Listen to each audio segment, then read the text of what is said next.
Bonjour Bernard, et puis on te remercie de répondre à notre sollicitation. On a quelques petites questions à te poser et on veut profiter de ton expérience, de ce que tu connais pour nous éclairer sur certains points.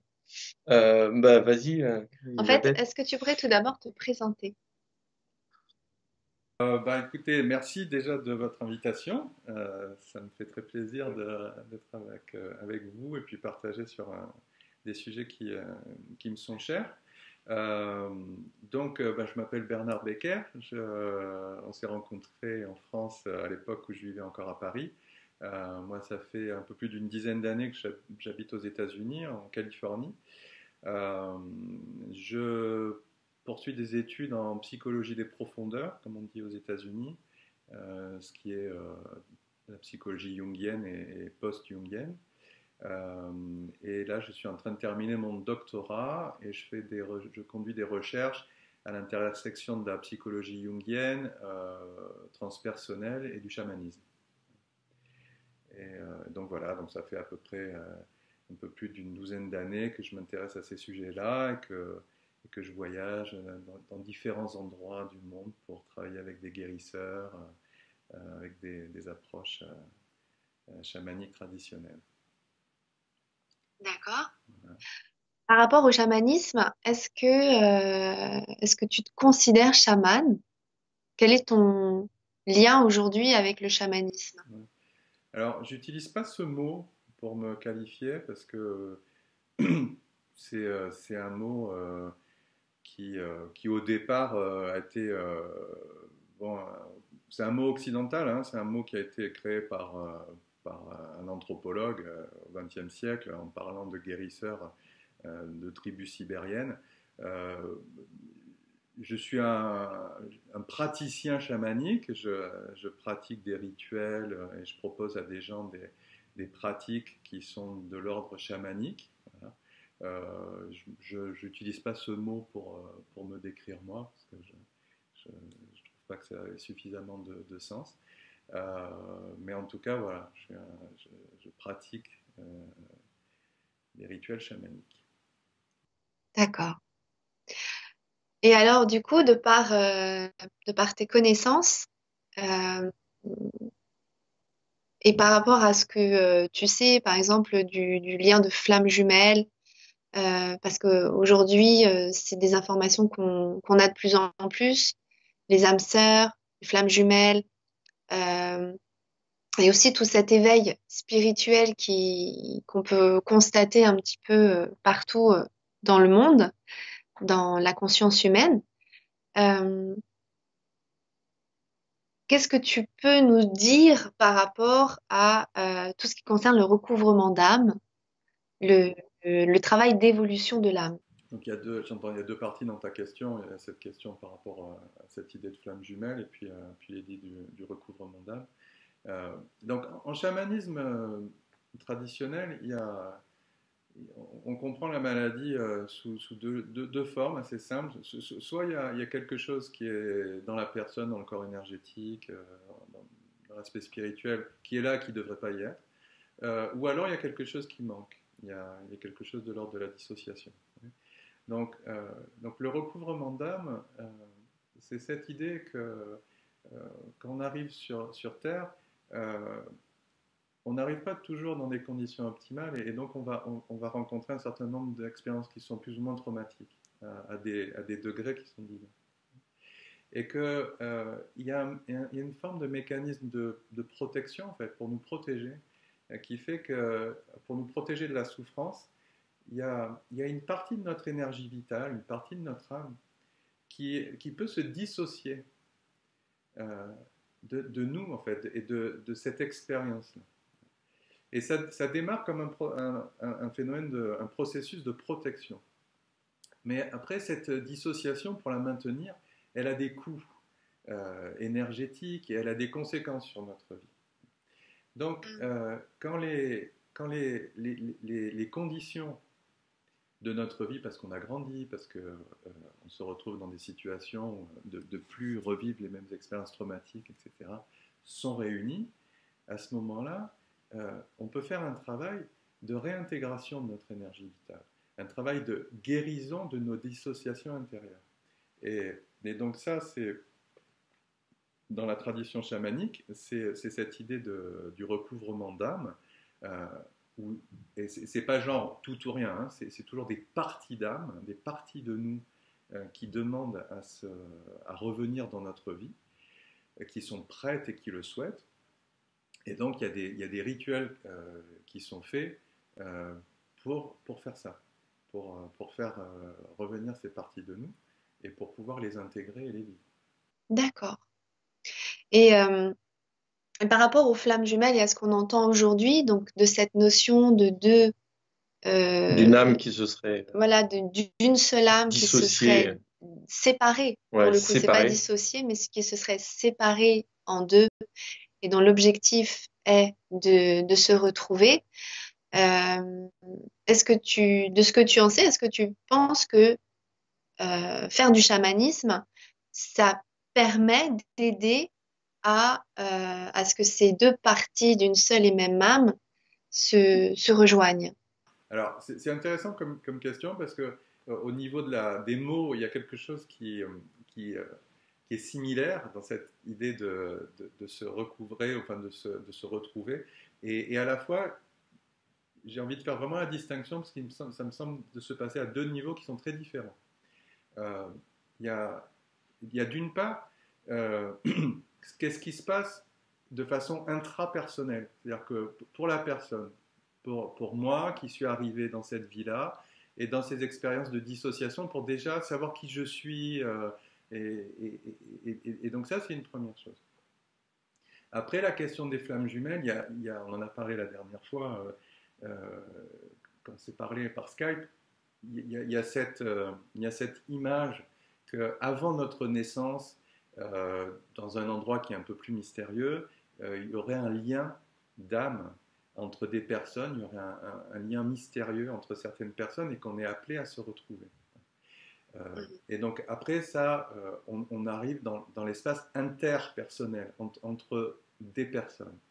Donc déjà, je veux bien articuler ces deux espaces-là parce qu'il ne faut pas qu'il y ait de confusion à cet endroit-là. Ça peut être extrêmement dangereux. Voilà. Alors, je pense que ça, c'est un grand mystère. J'ai pas dans les différentes traditions chamaniques que j'ai fréquentées, j'ai pas trouvé particulièrement de choses qui adressent cette question-là, sur la question de est-ce que cette image-là, de dire qu'on est issu de la même âme, où il y a une résonance particulière, etc. Moi, dans mon expérience de la vie, ce que je constate, c'est qu'effectivement, il y a quelque chose, en tout cas, dans la relation amoureuse, euh, qui, euh, qui est mystérieuse et qui nous dépasse d'une certaine manière. Euh, dans le sens où qu'est-ce qui fait que deux êtres euh, restent ensemble pendant une grande partie de leur vie et construisent cette relation tout à fait particulière. Il me semble qu'il y a effectivement un endroit qui tient la relation, qui est en tout cas au-delà de quelque chose qui est de l'ordre de la décision personnelle ou qui est au-delà du choix, quelque chose qui est plus à reconnaître dans le cœur, c'est le cœur qui le reconnaît. Et il y a un endroit où on a le choix de dire non ou de dire oui, mais dans le fait que ça soit là, il y a quelque chose où on n'a pas vraiment le choix, c'est quelque chose qu'on reconnaît, qui est là d'abord. Euh, et voilà, qui ensuite, disons, pour moi, je le vois de la manière comme la notion de champ, comme un champ énergétique. Que ce lien qui souffre entre deux personnes, entre deux cœurs qui s'aiment, euh, c'est comme un champ qui se polarise avec cette énergie d'amour. Et, euh, et du coup, dans ce champ-là, ça nous ramène à la dimension personnelle, à la dimension intrapersonnelle, parce que dans ce champ qui est énergétisé d'une certaine manière, ça va mettre en lumière et ça va activer tous les processus psychiques qui sont personnels. Et donc, dans ce sens-là, c'est quand même une idée qui est assez intéressante parce que je pense que le chemin de couple peut vraiment être un chemin initiatique. Mhm. Et que la relation à l'autre nous renvoie sans cesse à la relation à nous-mêmes. Et qu'il y a cette dialectique permanente, hein, de se construire à deux, mais on ne peut pas faire l'économie de se construire soi-même si on veut se construire à deux. Donc c'est vraiment quelque chose, un aller-retour, hein, d'une certaine manière. Et là, du coup, voilà, c'est un peu les deux plans sur lesquels je vois ces deux sujets, hein, qui est la question du recouvrement d'âme, c'est plus une question de guérison personnelle par rapport à son histoire, par rapport à tout ce qui s'est passé depuis notre naissance ou pendant notre vie intra-utérine, etc. Et puis, bon, ben voilà, la relation à l'autre personne, l'idée de la flamme jumelle, voilà, c'est l'idée qu'il y a un autre. Il y a un autre, puis il y a quelque chose de spécial avec cet autre. Il se passe une alchimie qui est particulière. Il y a quelque chose qui vient nous chercher au plus profond de notre âme. Il y a quelque chose qui nous engage vraiment dans la totalité de notre être et de notre profondeur. Et tu parlais tout à l'heure de ton expérience et de ton parcours qui t'amène aussi à étudier Jung. Et Jung, justement, si je me trompe pas, parle de l'union sacrée à travers le processus alchimiste, si je me trompe pas, entre l'animal, l'encontre entre l'animal et l'animus. Ben, ça, Et oui, c'est le mariage sacré, c'est la symbolique du mariage et du féminin et du masculin. Mhm. C'est-à-dire que dans la psychologie jungienne, alors, il y a une idée fondamentale, c'est que la psyché se construit autour de pôles qui sont opposés et que c'est cette polarité permanente dans la psyché qui crée une tension et que d'être capable de tenir cette tension interne euh, produit un troisième terme.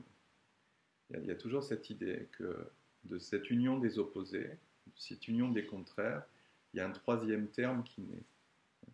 Donc ça, c'est quelque chose de fondamental dans l'approche jungienne, et dans cette exploration interne qu'on fait de nos contradictions, de nos polarités, etc., c'est de rester, d'arrêter d'être polarisé d'un côté, polarisé de l'autre, comme des aimants, d'aller se coller à un endroit ou à un autre, mais d'arriver à un moment de tenir cet espace-là et de voir qu'est-ce qui émerge là-dedans. Et donc, il a beaucoup développé cette idée du féminin et du masculin intérieur. Hein. Absolument. Voilà. Et du coup, l'union sacrée, est-ce que tu peux me rappeler ce que c'est l'union sacrée à travers le regard de Jung? Oui, c'est vraiment, Ouais. Jung parle beaucoup de la réalité qui soutient la réalité. Il parle beaucoup des archétypes, il a vraiment étudié la, Ouais. de quoi est constituée la matière psychique, la matière qui soutient le monde. Jung il décrit une notion qui est importante, la notion du soi. Hein, et il fait la distinction entre notre petit moi, notre ego, la personnalité qu'on croit être, et une dimension plus grande de qui on pourrait être. C'est, Mhm. il y a des, il y a des, disons, des résonances avec l'archétype du Christ, hein, l'archétype c'est-à-dire la personne qui vraiment qui nous est donnée par le mystère de la vie, cet être qu'on peut être. Et, euh, et Jung décrit un processus qu'il appelle le processus d'individuation, où en fait il décrit qu'on est sur un chemin qui tend vers ce soi, et c'est un chemin qui procède par intégration. C'est-à-dire que c'est un chemin qui procède par intégration de toutes les parties de nous qui sont inconscientes, rejetées, et que, et que dans notre rapport avec notre inconscient, avec ce qu'on ne connaît pas de nous encore, il y a un grand travail d'intégration qui se fait pour, au fur et à mesure, embrasser la totalité et l'unicité de ce que nous sommes. Hein. C'est à la fois un chemin vers être complet et être unique. Et que, et que c'est un grand mouvement d'intégration, si tu veux. Donc cette union des opposés et cette union du féminin et du masculin, c'est un chemin de sortir des oppositions, des polarisations, etc., mais pour petit à petit réussir à tenir les choses ensemble et faire danser les choses ensemble. Donc voilà, enfin, je ne sais pas si ça répond à ta question, mais... Oui, oui, oui, complètement. En effet, c'est vraiment tout ce mouvement de réunir euh, et de ramener vers son unicité. Et en fait, voilà, moi, tu me fais du coup beaucoup penser à ce qu'on dit dans ce travail particulier pour les flammes jumelles, mais pas que, aussi bien pour toute personne qui est dans un processus d'éveil spirituel, qui est justement, on entend beaucoup ça, qu'il faut guérir ses blessures euh, pour avancer et pour évoluer et pour s'éveiller. Et justement, par rapport à ça, il y a vraiment cette idée de se réunir pour a- avoir la connaissance de l'unicité et de l'être véritable que l'on est. Et en ça, euh, c'est aussi d'ailleurs le travail du chamanisme, de réunir toutes ces parts-là également. Euh, et j'imagine toujours en fait dans le même objectif en fait dans le chamanisme qui est de permettre à cette unicité de se révéler. Bon, le chamanisme, d'abord, c'est une pratique très ancienne. Hein. C'est vraiment, ça apparaît avec le début de l'humanité. Hein. Et le chaman ou l'homme médecine ou le guérisseur dans la tribu, il, il a plusieurs rôles. Hein. De façon primitive, c'est à la fois le médecin, le prêtre, le sorcier, tout ça. Enfin, dans ce rôle-là, après, il y a plein de rôles qui ont évolué de façon séparée. Euh, un de ces grands, si tu veux, un de ces grands rôles, c'est la relation avec le monde invisible, la relation avec le monde des esprits. Donc, d'une certaine manière, la psychologie jungienne, c'est la même chose à travers les rêves, la définition de l'inconscient collectif, cet autre monde. Enfin, il y a toujours cette notion du monde autre, d'un monde qui est invisible et pourtant qui soutient la réalité, qui organise la réalité. Hein. Et donc ça a été assez omniprésent dans toutes les cultures. Bon, c'est un peu la singularité du monde occidental d'être tombé dans un matérialisme et d'un scientisme forcené qui a nié l'existence de cette réalité-là. Bon. Pour autant, quand on s'intéresse un peu à son esprit, on est forcé de constater que ces visions, que ces sensations, que ces expériences se manifestent de façon naturelle. Donc voilà, donc le chaman, son rôle de façon traditionnelle, c'est de gérer les échanges avec le monde des esprits, hein, et bon, d'œuvrer pour le bien de sa communauté. Donc de voir quand il y a des choses à faire, quand les esprits ne sont pas contents, quand il y a des mauvais esprits à chasser, quand il y a des opérations à faire pour ramener une forme d'équilibre. Hein. Alors, une des différences du monde occidental avec le monde traditionnel chamanique, c'est que l'esprit aujourd'hui occidental est très différent de l'esprit natif, hein, de l'esprit indigène. C'est-à-dire qu'on vit à un niveau d'individualisme ou d'individuation qui est sans commune mesure avec des sociétés qui sont beaucoup plus communautaristes et dans lesquelles les processus psychiques me semblent être assez différents et beaucoup plus collectifs. Alors, c'est pour ça aussi que tout à l'heure, je te disais non, je ne m'appelle pas chaman, parce que chaman, ça veut dire quelque chose dans une collectivité, parce que il fait des choses pour tout le monde, en fait. Alors que nous, on est beaucoup plus obligés de faire les choses de façon individuelle, où il y a un petit guérisseur interne, il y a un petit si, enfin, on internalise un petit peu toutes ces fonctions-là. C'est un peu différent. Voilà.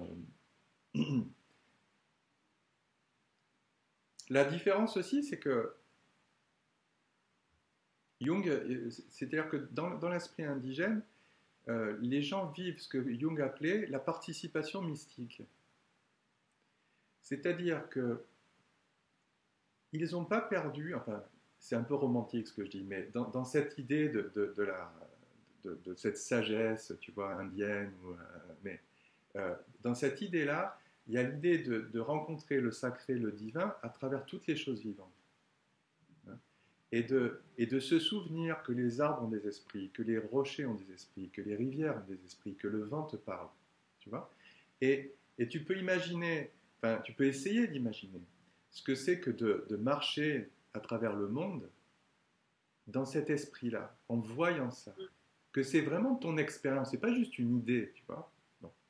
Et du coup, mesurer ce que nous, dans notre culture, comment on s'est dissocié de tout ça, comment on s'est éloigné de tout ça, parce que on a vidé la création de sa dimension spirituelle. Hein, parce que nous, nos religions, elles ont concentré les énergies spirituelles dans une certaine imagerie. Et on a perdu ça. Ce que moi je trouve dans les cultures chamaniques, c'est cette espèce d'émerveillement de la dimension spirituelle de la création et de réapprendre à le voir et à le vivre. Bernard, moi j'avais une question à te poser, c'était comme je suis pas issu du monde spirituel, c'est un monde que je découvre, moi je suis issu d'un monde très terre à terre, j'avais même tendance à repousser tout ce qui était religion, spiritualité, tout ça. Euh, je me pose la question aujourd'hui, au vu de ce que je vis, je me demande si quel est l'état aujourd'hui de la spiritualité, si on est dans une évolution ou quelle est aujourd'hui la vie de la spiritualité? Est-ce qu'il y a une augmentation, une baisse, ou est-ce que c'est relativement stable, ou est-ce que les gens ont ce retour à, à la spiritualité, à la nature, à réouvrir leur cœur un petit peu à ce qui les entoure et à la vie de notre planète? Euh, du point de vue, j'ai envie de dire, un peu scientifique, où est-ce qu'on en est aujourd'hui? Bon, écoute, alors, je suis pas un sociologue, hein, donc j'ai pas de. C'est vraiment juste moi, ma modeste vision et de comment Oui, les oui, choses bien sûr. ont. Déjà, comment ça s'est passé pour moi et comment je vois que ça se passe pour les autres et comment je vois la société un petit peu évoluer. Euh, donc, si tu veux, pour moi, c'est aussi. Ça a été je suis pas non plus venu d'un monde spirituel, comme tu dis, enfin, disons d'une famille religieuse ou d'une. Il y avait très peu de culture religieuse ou spirituelle dans la façon dont j'ai grandi. Moi, c'est à travers un chemin de guérison personnelle qui a démarré vraiment au niveau psychothérapeutique pour guérir une dépression, un état dépressif, etc., qu'il y a un moment, ça s'est ouvert sur autre chose. Et que, et que du psychologique, c'est passé au spirituel pour moi et que j'ai vu les liens. Parce que finalement, quand on commence à se poser la question, mais en fait, qui je suis, d'où je viens, enfin, on commence à creuser, à creuser, à creuser, puis forcément, au bout d'un moment, on arrive dans des questionnements un peu plus existentiels, un peu plus métaphysiques. Euh, voilà, moi je vois quand même une évolution de plus en plus de gens.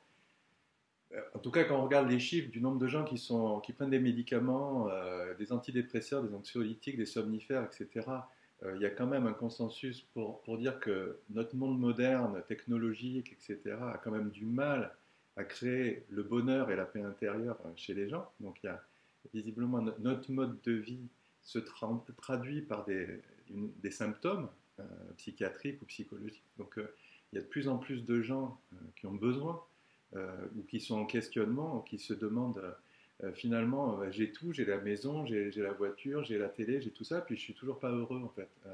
j'ai réalisé les promesses du monde matérialiste, et puis je suis toujours pas heureux. J'ai toujours une quête de sens. Bon.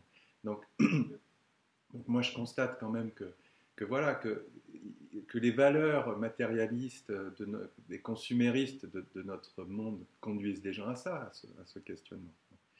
Et puis, après, c'est vrai qu'il y a de plus en plus de gens qui se tournent vers le chamanisme, vers des approches alternatives, on va dire. Et que, euh, à chaque fois que je reviens en France, je vois que ça a un peu évolué. Il y a des magazines, il y a de plus en plus d'endroits à Paris, du yoga, du machin. Donc il y a visiblement quelque chose qui se développe de ce côté-là. Et le dernier truc, pour revenir un peu à Jung, c'est lui, il disait que on est un peu entre deux ères, en fait. Que l'ère chrétienne, elle est en train de se terminer, de la grande religion, en fait, qui a tenu le monde occidental pendant des siècles. Que cet imaginaire-là, il est en déclin, d'une certaine manière. Et que, en ce moment, on commence à vivre, on est un peu comme dans une ère de renaissance, où il y a beaucoup d'expérimentation, comme il n'y a plus un gros truc qui tient tout le monde, il y a beaucoup plus de recherches, où du coup on revient un peu aux sources, on se réintéresse à ce que se faisaient les peuples premiers, de ce que font les autres dans d'autres pays, en Afrique ou en Asie, ou les bouddhistes, ou tout ça. Donc il y a tous ces recherches et ces questionnements et, où ça semblerait s'inscrire dans la recherche, voilà, d'une nouvelle forme spirituelle ou d'une nouvelle forme religieuse. Et à travers lequel, où tu parlais pour reboucler sur ce que tu disais sur l'union sacrée, où il me semble qu'il y a un grand retour du féminin, c'est-à-dire de l'expérience. C'est-à-dire que c'est pas que c'est faux ce qui est écrit dans la Bible, hein, pas du tout. C'est pas que c'est toute la sagesse, la mystique chrétienne, etc. Je pense est extrêmement importante et extrêmement intéressante. La question, c'est comment est-ce que ça reste pas dans la sphère mentale, mais que ça devient quelque chose d'expérientiel, que c'est quelque chose qui soit vraiment vécu. Hein. Donc il y a beaucoup dans toutes ces pratiques-là qui reviennent. C'est en fait, il y a un grand retour du féminin, c'est-à-dire de l'incarnation, de l'expérience, de la chose vécue dans le corps. Hein. Et là aussi, il y a une union sacrée à faire, hein, parce que souvent, il y a un phénomène de rejet, de dire, il y a beaucoup de gens aussi qui rejettent leurs racines, qui rejettent l'Église, qui rejettent toutes ces choses-là. Bon. Et des fois, il faut aller un peu plus loin que le rejet aussi, parce que dans la mystique chrétienne, dans les textes, dans les traditions, il y a aussi plein de choses, il y a plein de pépites, il y a plein de choses qui sont extrêmement intéressantes, hein, qui sont extrêmement similaires de ce qu'on retrouve dans les autres religions, dans les autres traditions. Mais c'est cette question de, mais, finalement, comment est-ce qu'on peut le marier? Comment est-ce qu'on peut le marier avec l'expérience, l'incarner, voilà, et de le vivre d'une autre manière. J'ai l'impression qu'il y a tous ces questionnements-là qui sont... Absolument. Moi, j'ai une dernière question, en fait, Bernard. Et l'amour dans tout ça? Est-ce que c'est d'ailleurs le premier moteur ou enfin, quel est son rôle dans l'évolution humaine? De ce que tu peux, toi, en dire? C'est un immense mystère. Si on savait exactement ce que c'était l'amour, tu vois, tu prends les chansons d'amour, on n'a pas fini d'en faire parce qu'il y a toujours quelque chose à dire. Bon, là, souvent, on dit, on croit qu'on se met ensemble parce qu'on s'aime, mais en fait, la vérité, c'est qu'on se met ensemble parce qu'on veut apprendre à aimer ensemble. Que l'amour, c'est un parcours, c'est un chemin, c'est un apprentissage.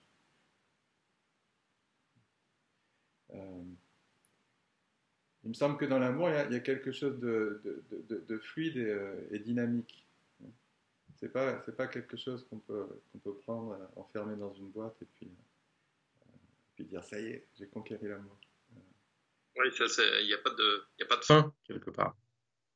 D'ailleurs, c'est une question qui revient souvent, c'est est-ce qu'il y a un niveau maximum d'amour? Ah oui, ça c'est une bonne question, ça. Est-ce qu'il y a un niveau maximum d'amour? C'est-à-dire, est-ce qu'il y a un niveau à atteindre et est-ce que ce niveau, il est fini? Parce qu'en fait, ce qu'on entend aussi beaucoup, c'est à travers l'amour inconditionnel, comme si l'amour était inconditionnel, était l'amour absolu. Euh, Alors là, je vous renvoie et- sur Jean-Yves Leloup. Il a une échelle de l'amour en 12 étapes. Euh, oui. mais il dit bien qu'il n'y a, il y a pas de hiérarchie. Hein. Mm. C'est-à-dire que ça part de l'amour je te veux, je te mange, c'est-à-dire c'est l'amour du bébé pour le sein de sa mère, hein, euh, à l'amour inconditionnel. Euh, je crois que ça parle de niveaux de conscience et de niveaux de réalité qui sont différents, mais qui s'interpénètrent tout le temps. Euh, donc dans cette question-là, voilà, ce que j'ai envie de dire, c'est ce qui est hyper important, c'est l'incarnation. C'est-à-dire que euh, si, euh, si à un moment vous avez une expérience d'éveil, vous touchez ce que ça peut être que l'amour inconditionnel et que votre âme est transportée dans cette extase-là. Hein, ben, formidable. Mais comment est-ce que ça, vous le ramenez dans les petits détails du quotidien? Hein? Comment est-ce que ça, vous le vivez avec votre collègue de travail, hein? Avec votre belle-mère? Euh, voilà. Avec tout le monde au quotidien. Mm. Tout le monde et même toute chose. Mais d'ailleurs, que ce soit l'amour ou même toutes ces expériences qu'on peut vivre de par tout ce que la spiritualité aujourd'hui propose, à travers les cultures, à travers toutes ces connaissances auxquelles on a accès aujourd'hui, euh, bah, je dirais c'est de passer d'une expérience au quotidien. C'est ça aussi le. Dans le chamanisme, il y a cette utilisation des états de conscience modifiés. C'est-à-dire qu'on va se mettre dans des états de méditation, d'introspection qui sont particuliers. Et donc, du coup, on va visiter ces endroits-là dans le territoire psychique, d'accord, qui sont là tout le temps, en fait. Hein, mais c'est juste une question d'amener notre attention à ces endroits-là particuliers. Et donc, du coup, comprendre un peu mieux qu'est-ce qui nous architecture et qu'est-ce qui est là. Mais euh, la clé de ça, c'est de ramener et d'intégrer. Parce que sinon, ce n'est qu'une autre expérience de dissociation. Hein.